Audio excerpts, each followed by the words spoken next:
Hello दोस्तों, आपका बहुत बहुत स्वागत है हमारे इस चैनल पे। आज हम बात करेंगे यूएस और वेनेजुला का जो मुद्दा चल रहा है।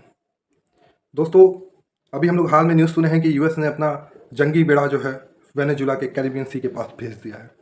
वो कुछ क्या कार्रवाई करने वाला है? क्या यूएस वेनेजुला को पे अटैक करने वाला है? आइए दोस्तों, हम लोग सारी बात को समझते हैं छोटे से वीडियो में। दोस्तों, पहले हम यूएस बैकग्राउंड को समझते हैं। यूएस क्या खेल खेलते आया है अभी तक, वही खेल क्या वो आगे खेलेगा? आइए दोस्तों, हम लोग समझते हैं बैकग्राउंड। दोस्तों, हम लोग यूएस और अफगानिस्तान के बारे में तो सुने ही होंगे। यूएस कैसे 20 सालों तक अफगानिस्तान पे रहा, काबिज रहा। उसका उद्देश्य क्या था? दोस्तों, ये जो पॉलिटिक्स होती है, ये एक चाल होती है। इसमें जैसे हम लोग चेस खेलते हैं ना, शतरंज की चाल, एकदम सेम यही होता है। अब क्या अफगानिस्तान का क्या था? दुनिया में बोला कि हम अफगानिस्तान पे अटैक करेंगे, हम सारे जो टेररिस्ट है सबको ख़त्म करेंगे। इसका ये चेहरा था, प्यादा था। लेकिन उसका पीछे का बड़ा गेम क्या था कि वहाँ पे रह के, अफगानिस्तान में रह के, वहाँ के रिसोर्स जो थे उसको निकालना और यूएस के लिए यूटिलाइज करना। सीधा सीधा उसका उद्देश्य ये था। और साथ में सेंट्रल एशिया में रह के वहाँ पे अपना इन्फ्लुएंस काबिज करना, ईरान को कंट्रोल करना, पाकिस्तान को कंट्रोल करना, वहीं दूसरी ओर इराक पे कंट्रोल करना।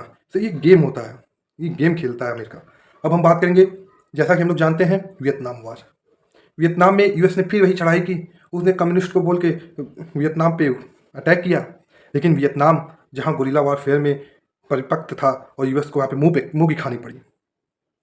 यूएस बोलता है, जैसा कि क्या बोलते हैं वो, जहाँ एक जगह कम्युनिज्म फैल जाता है, वहाँ से अगर किसी सेंटर ईस्ट एशिया में, तो वहाँ से जो कम्युनिज्म है वो पूरे ईस्ट एशिया में फैल जाएगा। उसको रोकने के लिए हम वियतनाम पर अटैक किया। अब दोस्तों, हम बात करेंगे यूएस की दूसरी लड़ाई के बारे में, जैसे कि इराक की लड़ाई।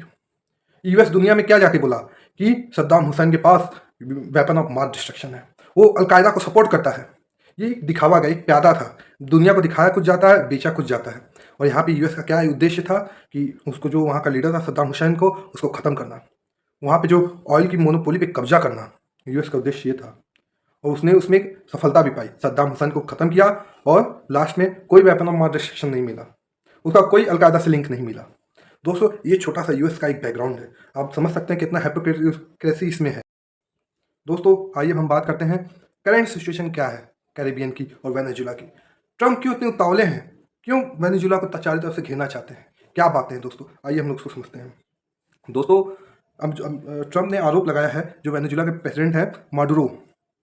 माडुरो, वो कहते हैं ट्रम्प कि माडुरो एक बहुत बड़े ट्रैफिकिंग करते हैं, ड्रग्स की, नार्को ट्रैफिकिंग के किंग है माडुरो। ऐसा है क्या दोस्तों? दोस्तों, जैसे हम पहले समझें कि दिखाया कुछ जाता है, पूरी पब्लिक को लॉलीपॉप दिया जाता है, उसके पीछे का गेम कुछ और होता है।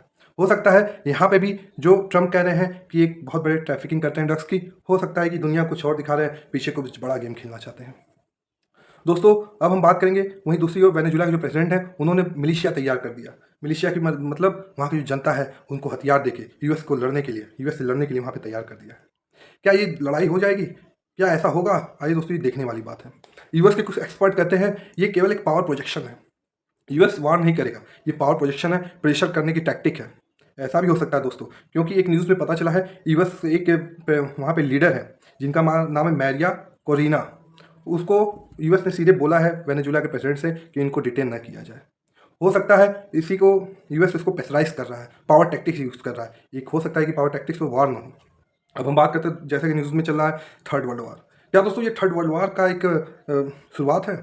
जैसे कि दुनिया में पूरा हर जगह कहीं न कहीं कॉन्फ्लिक्ट लगा हुआ है।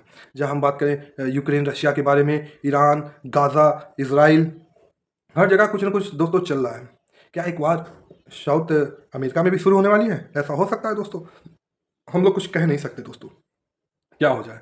अगर कुछ वॉर शुरू होता है तो अचानक से नहीं शुरू होता है। जब कोई ज्वालामुखी फटने वाली होती है, वो अचानक से नहीं फटती, उसके अंदर पहले कुछ बुलबुले होते हैं, बुड़ बुड़ बुड़ धीरे धीरे बुलबुला निकलता है, फिर अचानक से इसमें से एक बड़ा ब्लास्ट होता है। ये एक फिनोमिना होता है। हो सकता है दोस्तों ये धीरे धीरे धीरे छोटे छोटे वार एक बड़ा युद्ध खड़ा कर दे। ऐसा भी हो सकता है दोस्तों, हम लोग उसको ना नहीं कर सकते, नकार नहीं सकते। आज के लिए दोस्तों इतना ही। हम होप करते हैं कि हमारा ये एनालिसिस छोटा सा आपको पसंद आया होगा। दोस्तों, आप हमारे चैनल को लाइक और सब्सक्राइब जरूर करें। धन्यवाद।